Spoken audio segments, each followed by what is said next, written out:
What had happened was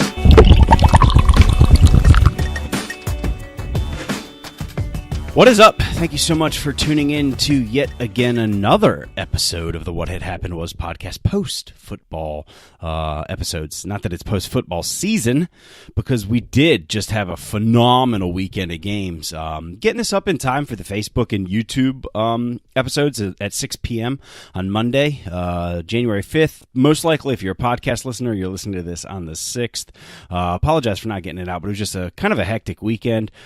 Self-imposed. It's not like I really had a ton of shit I had to do. It was stuff I wanted to do. So Saturday we went over to Joe's house, Joe and Osif's house, and the kids got to hang out with some stranger kids. I guess stranger's not the right term, but kids that they don't hang out with all the time. So it was nice to kind of see how they interact with kids they don't see all the time. Because you know how sometimes when you have kids, like, you're pretty sure how they're going to respond and react, and it's nice to have them, every once in a while, get a curveball. How do you act when a kid your age is there, but you don't know them? Are you going to be fucking shy and look at each other and just play with your own toys but not interact together? And that didn't happen. They kind of, acted like they had known each other for years, and they went right about their business. It was a great time. Got to watch the Texans and the Colts, which went pretty much how I expected. I mean, Deshaun Watson looked like dog shit. I'd been kind of shitting on him all year, and then he really started to play well. And then the past couple of weeks, he's kind of reverted back to some of his old habits. Not always accurate, kind of panics when he sees pressure, and then ran. And the Colts exploited that, and the Colts kind of dominated that game. Then we stayed for probably about the first quarter of Seahawks-Cowboys. It was not nearly as, I guess, basically the kids started to fall apart. I don't know how I was trying to word that, or why I gave a fuck that I was going to say my kids fell apart, like I was trying to, like, sanitize it or make it PC, like kids don't fucking break down when they're tired. They were tired. It was like 9:30 at that point in time.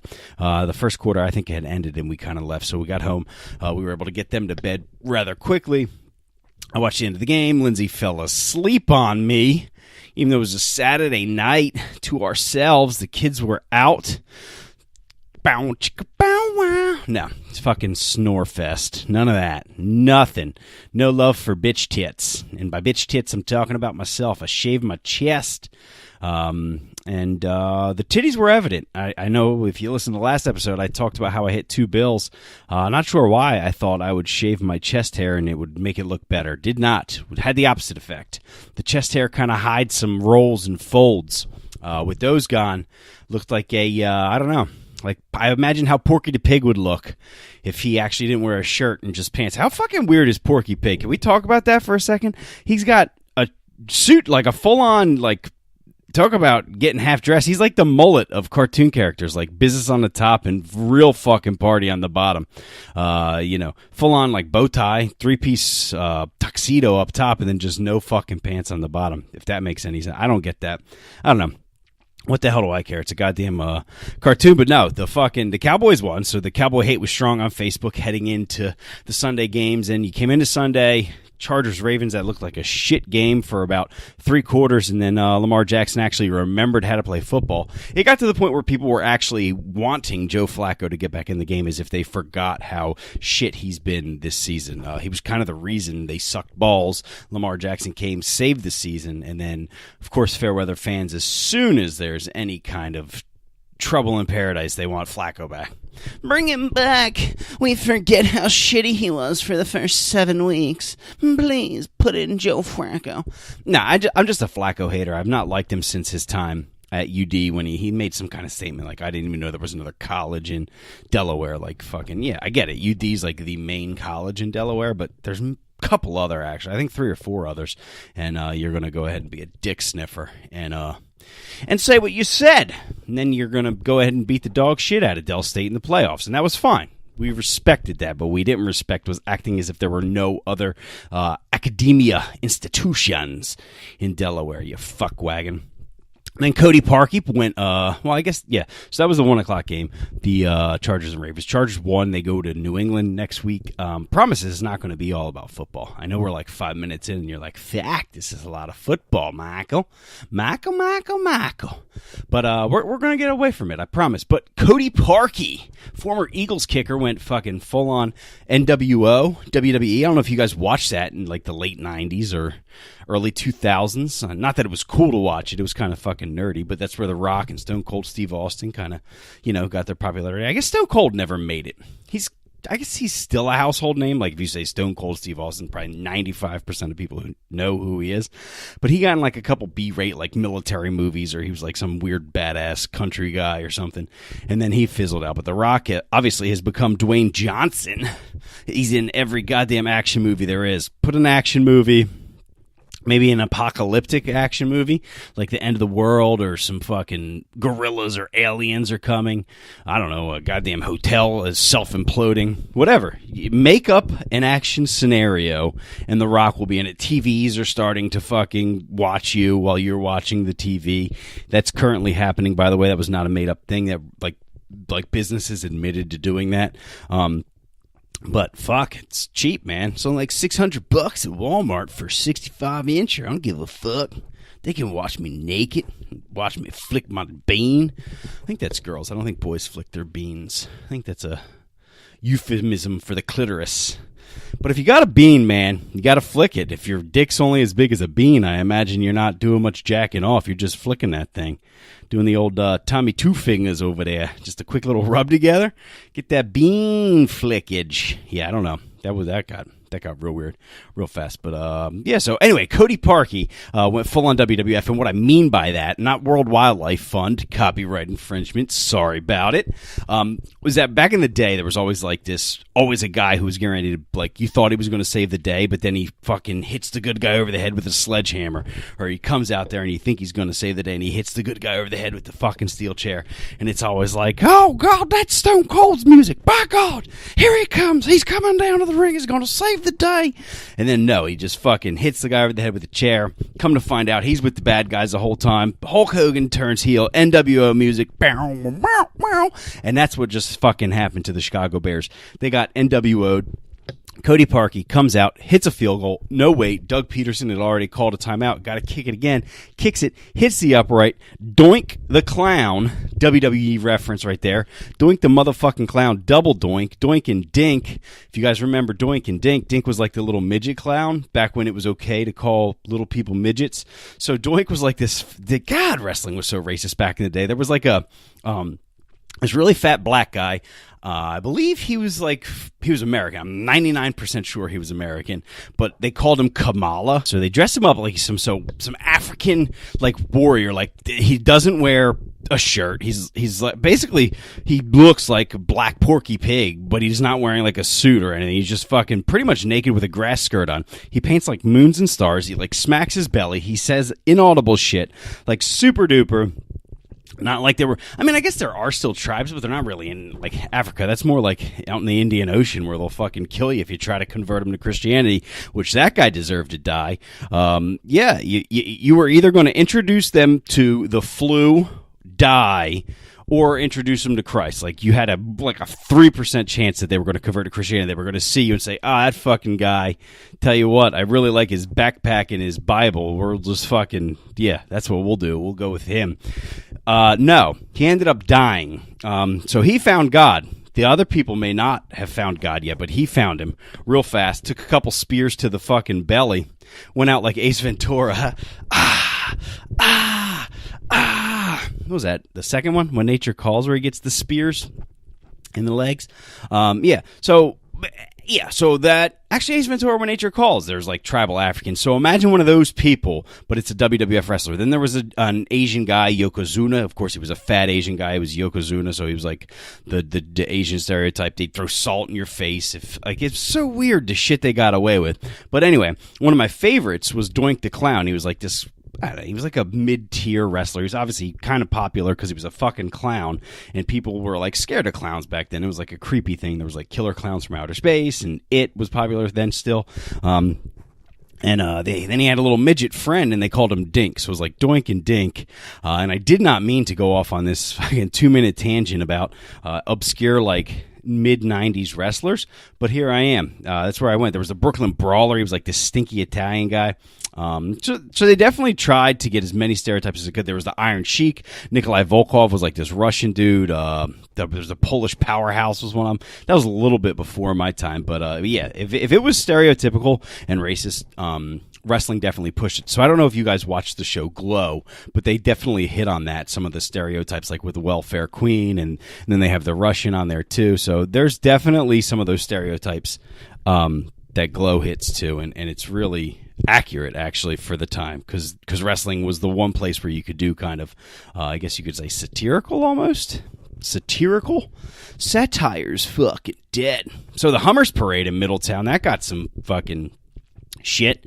Yeah, that went well for them apparently. So all right, so here's my thing. I do think what the floats were, obviously they crossed the line. Like initially, at first blush, you see it, you're like, Jesus fucking Christ, that's pretty out there. And then you read more about the Hummers Parade, and it's like this. The point is to be as offensive as possible, and they succeeded. The problem was, I think, with this one was that it was a couple of people that were on the float kind of posted some things that made it seem like it was a little less than satirical. That maybe it was okay. Our president has kind of made this kind of, discourse okay now, and now it's okay to kind of downplay human plight, people in cages with shit all over themselves. If you haven't seen this, just type in Hummers Parade, Middletown, Delaware, and all the pictures will come up. Is basically there was a dude in a cage with like shitty drawers. They had a kid in a cage. One of the signs was like, our president is putting up a fence to keep out the world shit or something. I don't know. Long story short, there was some really fucking racist, xenophobic shit going on, and I get that it was satire. I'm all for pushing the envelope and making fun of things, and it was honestly, at first blush, I even said to Lindsay, I was like, are they taking the piss out of Trump, or are they like supporting Trump? So it was kind of well done, because you really weren't sure whether they were kind of taking the piss out of the situation and like saying like, I can't believe that this kind of thing is going on, or if they were in support of Trump. Apparently there were a few Facebook posts that of the people on the floats that made it seem as if it was less satire and more a statement, as if like, fuck those people down there at the border kind of thing. I don't know. I'm not some news reporter, but just the things that I read on the Reddit, which I take as gospel, and then I did see a couple of the screenshots of the posts on Facebook. So I'm not 100% certain. If it was satire, it was kind of well done, because like I said, I wasn't sure at first if it was taking the piss out of the whole thing or if it was like a pro-Trump thing. And that's kind of the way you want to be with satire. Like, is this for real or isn't it? And you always kind of want to push those borders. And I think like so Louis C.K. came back and did his stand-up set, and people were all fucking up in arms because he basically made a comment that like the Parkland survivors weren't important. Like, you're not important because you pushed some fat kid in the way and he got shot instead of you. Like, you didn't get shot. I don't understand why you're important and why we should listen to you. Like, you shouldn't get to talk in front of Congress. Like, why should we listen to you?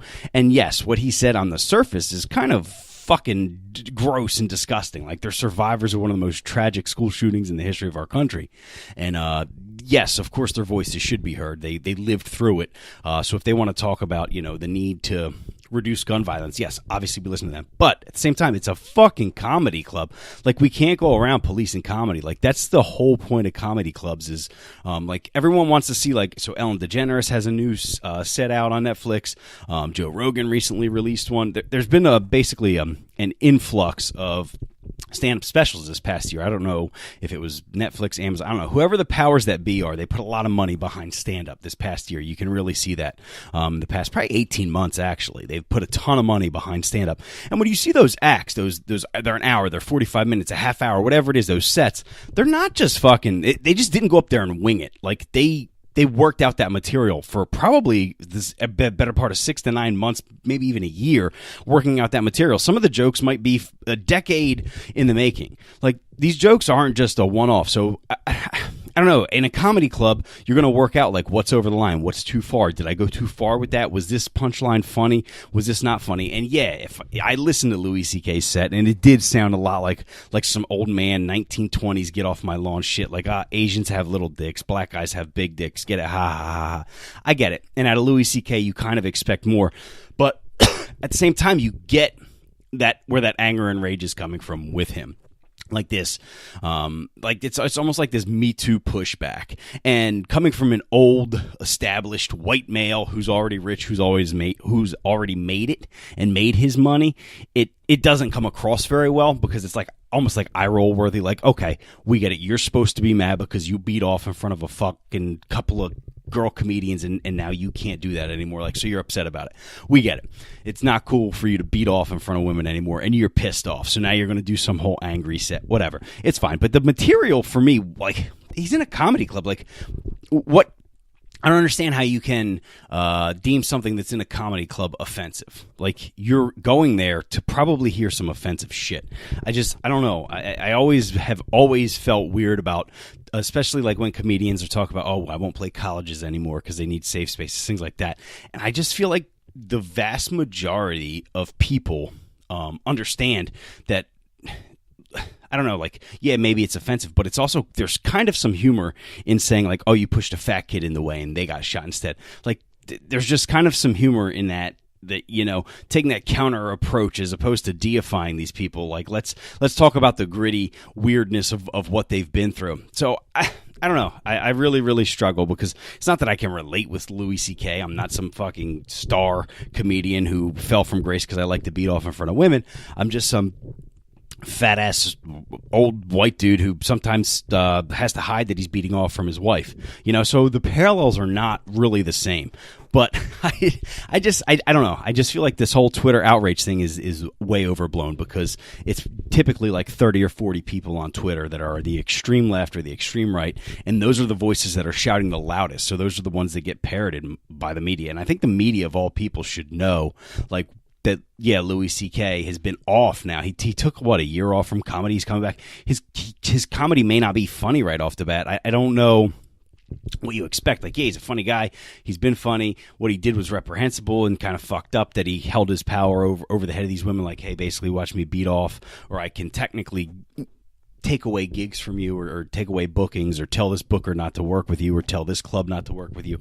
Not that he said that, but that's kind of inherent in the message. It's the implication for all my It's Always Sunny in Philly fans. It's the implication that they can't say, not that they can't say no, but they won't say no because of the implication. So are they in danger? No, they're never in danger, but it's the implication. I don't know where I really stand on that. I haven't really completely formed a full thought. As you can tell, I'm just talking to myself right now, and I've still not really formed a full thought. Do I think what he said was offensive? A little bit. But do I think that's where you should say offensive shit, is on stage at a comedy club? Yes. So I don't know. I guess no, I don't think it was offensive, because it was in a comedy setting on a set where, no, I don't think you're completely inoculated. Like, you can't say very specific things and slander someone. I get that. But, I mean, like, if he said something about that, about like Rush Limbaugh or Sean Hannity, I don't think the outrage would have been as much. And I think that sometimes we do need to check ourselves on that, because a lot of times we like to laugh at people on the right. Like, there was a preacher, an evangelical preacher, that just got fired because he was apparently, like, he's anti-gay, anti-abortion, but then he was sleeping with prostitutes and may or may not have paid for an abortion. So it's like, that's fucking hilarious. But then at the same time, when something like that happens to one of the people on the left, like Alina Dunham, like some of the shit she's done and gotten away with, like basically molesting her sister, but everyone's okay with that, and she's still some fucking genius that we should listen to and care about what she has to say. I don't know. It's one of those weird double-edged swords that I don't always fall neatly in. I feel like most of America does not fall neatly in that niche. Like, yeah, we're probably not that offended by a lot of jokes. They're fucking jokes. And I think most people are grown-ups in most settings, in most buildings. But then every once in a while, like you said, you get those fucking whiny crybabies that want to put the hashtag whatever on Twitter, and they're the loudest ones, and they're the ones that get picked up. And then Yahoo News or Huffington Post or whoever it is will pick it up and be like, oh, look at these tweets in response to Ivanka Trump. And it's like 8 fucking people like, oh, fuck you jackass. Speaking of fuck you, jackass, apparently some senator, freshman senator, I don't want to get her name wrong, I think it's like Rashida Tlaib, said basically we're going to impeach the motherfucker.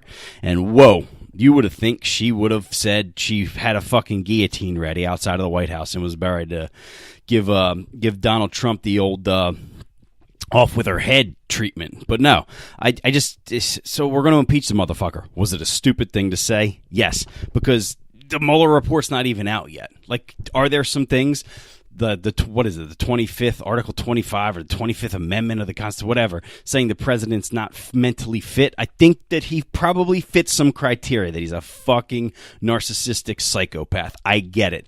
But I don't think we've reached the point where we can just impeach him because we don't like some of the shit he's done. Like, the country's not in ruin. Like, we're not seeing fires yet. Maybe in like 20 years everything will be on fire because of fucking climate change deniers, but that's a lot more to do with his base than it is Trump. I feel like if his base got their shit together and actually believed that science was real and that, like, a scientist actually knows more than they do, I think he'd come around, because he's that kind of person. Like, he just wants his base. And I still think even at this point in his presidency, he's just clinging to his base. I don't think he genuinely believes he's going to win in 2020. But of course, he's not going to project that. He's going to project a strongman image, and he's going to say he's going to win in 2020.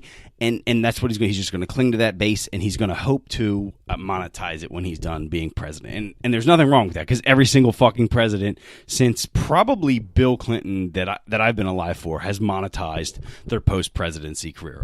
Michelle Obama seems to be monetizing the first lady status this time. She's already got a book deal, doing the speaking engagements, things like that. And there's nothing wrong with that. They get paid shit for what they do. They fucking age terribly. They have all that stress on their shoulders. They know all the fucking secrets. So I'm fine with it. You want to go make fucking $12 million after you're out of office? Be my fucking guest. But where it gets shady is when you're accepting that money before you get in office. And now you're beholden to these pharma companies or these oil companies or the fucking complete war goddamn machine that we have going on. Like Trump pulling out of Syria, if he were more articulate, I think a lot more people would be behind it, because who the fuck wants to fight fucking an infinite war? I'm not trying to be like the fucking Avengers Infinity War here, but seriously, who wants to fight in a war that's just going to go on forever and ever? It's a generational war, and we got to try to find a way to try to find a way to get out of it at some point. Like, yes, by leaving, we're going to create a vacuum, and we're going to create, unfortunately, more terrorists. But we can't just be there for fucking ever. And we basically, at this point, have spent $6 trillion, I think, something like that, on the Afghanistan, Iraq, whatever. It's an astronomical number. I want to say I read $6 trillion. It's probably more than that. But $6 trillion for fucking, what was it, 19 guys on fucking planes that took down 9/11. And yeah, what's going on there is awful in Yemen and Syria, and there's fucking all kinds of issues with actually that climate change has actually exacerbated. They're having droughts, they're having floods. People can't fucking eat, so there tends to be an easy recruitment tool for these ISIS organizations or Al-Qaeda-like organizations where they can say, oh, you can't fucking eat because there's no food and everything's on fire in the desert? Come to us, we'll keep you fed. And these people get sucked into it, and they realize it's kind of shitty, but at least they're eating. Like, you get it. I completely understand it. It's like our kids in the inner cities. Like, would you rather, not be able to pay the rent or keep the heat on or feed your family? Or would you take that side money from some gang or some drug dealer on the corner that's then got you now on the hook, and now you're beholden to them? It's kind of a very similar concept that we see over there and we see in the inner cities in our country. Like, it's not rocket science. If people need their basic needs met, they're going to do whatever they can to get those basic needs met. And it's not going to be pretty. So it's a fucking comprehensive, huge, big, complex issue. I get it. And I just wish that at that one moment, our fucking shithead president could have been a little more articulate, and he really could have, I think, gotten some bipartisan support instead of just saying, fuck it, we're out. Like, that was not the way to go about it. And now he's finally backtracking and saying, well, it's not just fuck it, we're out. But after like 87 military advisors resigned, because his initial plan was pretty much, fuck it, we're out. And, that's where we are. I didn't mean for this to turn into some fucking half-cocked Middle Eastern fucking war exit strategy, because I'm not an expert on anything, that's for sure, but I know a lot about a lot of things. However, I do not know a lot about Middle Eastern war exit strategies, and I don't know why I just wasted anyone's time pretending like I fucking do. Like, I felt like a little bit like Joe Rogan there. Like, let me tell you something about that. Pull that up, Jamie. Let's watch this fucking monkey rip this guy to shreds. Like, that's my biggest problem with Joe Rogan. Well, one is that it's fucking 8 hours long. That's like number one. I'm like, Jesus fucking Christ, how can I listen to a 3 hour long podcast? It takes me like almost a week to get through a Rogan podcast. So I don't listen to many anymore, but if he's got someone on that I like enjoy, like I listen to some of the Roseanne one, I listen to some of the Bill Burr one. I think he's got Kanye coming on soon, apparently. I haven't listened to the Elon Musk one yet, but he's just so fucking long. And then he'll just say some crazy shit like he's a free fucking thinker, like, oh, you know, like it's just weird, like half-cocked shit. And I feel like that's what I just was for the past 2 minutes. Like, and I kind of hate that I was just that I'm going to solve the fucking problems in the Middle East in my fucking parents' spare bedroom. Like, that's what I'm going to do. That's where that shit gets solved, in my parents' spare bedroom. Like, I sound like a fucking psycho right now. Like, it wouldn't surprise me if the FBI comes and knocks on my door any minute, and I wouldn't even have a valid response. I'd just be like, fuck it, take me, make sure my kids are fed, whatever. Yeah, you got me on that one. I sound like a fucking lunatic right now. God sakes, that was terrible. But no, since I've been back home, living down here, I lived in, about 45 minutes away, probably about 30 miles away, for the better part of a decade. So I could go to the store and not have to worry about running into someone I knew or someone I went to high school with or someone's parents. And now, every fucking time I go out, I don't really care what I look like. Like, I'm not one of those vain people. Like, I will wear mesh shorts and a hoodie anywhere, or a pair of flops anywhere. But it is fucking a little, like, different knowing that I'm probably going to run into someone I know or someone's parents that I know. So I shouldn't, I should at least brush my teeth, or I should at least put deodorant on. Like, in Dover, I did not give a fuck. Like, if I woke up at 6 and we needed coffee, I would just run to Food Line, get coffee, and come back. Now I got to fucking at least brush my teeth and put on deodorant before I go. Like, it's just bizarre. Like, so the other day, it's like I felt like It's a Small World was fucking playing. So I'm walking down aisle 2, I see this person from high school. I'm walking down aisle 3, I see this person's brother that I went to high school with. I'm walking down aisle 6, I see this person's dad when I went to high school with. And as shitty as I'm making it sound, like, I totally geeked out. Like, I'm like texting him. I'm like, oh, I just saw your brother in Food Line. It's crazy. And then I'm like, another aisle down, I'm like, oh my God, I just saw your dad. Does he still live in Millsboro? Is he still around? Blah, blah, blah. It's just fucking ridiculous. Like, how, like, I'm trying to act like it's like some shitty thing, but I literally geeked out about it. I don't know, it's like a weird phenomenon. Like, I'm sure people that live in the same area where they grew up, they're like, that's fucking cool, man. That happens every Thursday at the grocery store, in line for gas. Like, this isn't a big deal. But when you're not in it for a decade, and then all of a sudden it starts to happen again, you're like, oh my God, this is the coolest small town vibe ever. Hooray, small town USA. Even though it's kind of, I don't know, it's kind of depressing a little bit. Like, the person's probably like, God, you look fucking terrible, Mike. Can you, like, shave or do a push-up or something? Like, I can see your tits are hanging down to your belly button. Your belly button's hanging down over your dick. Like, you're just looking bad. Like, you look like you should be guarding a bridge or something, like, you fucking troll. Get out of here. So I don't know. Maybe I'm being cynical. Maybe they don't think that. Maybe they're like, man, I'm glad I haven't seen that guy in a while. Hope he's doing well.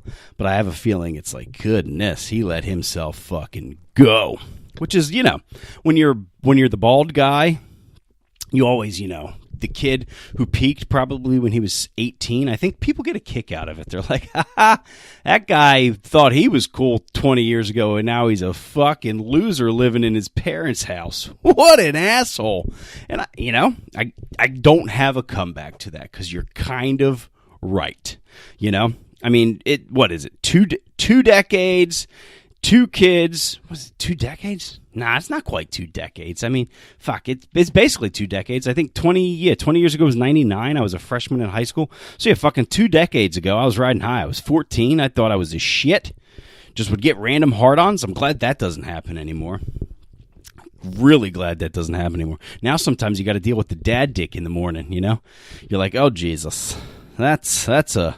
So your kids are calling you in, and you got a morning boner, and now you got to, like, tuck it away. It's bad. You know, it's just, I don't wish that on anyone, to try to hide the morning boner when the kids are yelling for you, and now it's just not good. It's just not, and it's not anything I can do. It's not like I'm having fucking wet dreams at 35. Just for whatever reason, you wake up with a hard dick. I don't know why. I wish I knew. I think it's got something to do with urine and blood. I don't know. I don't think they mix together or anything. We've already discussed that there's different tubes for different things down there.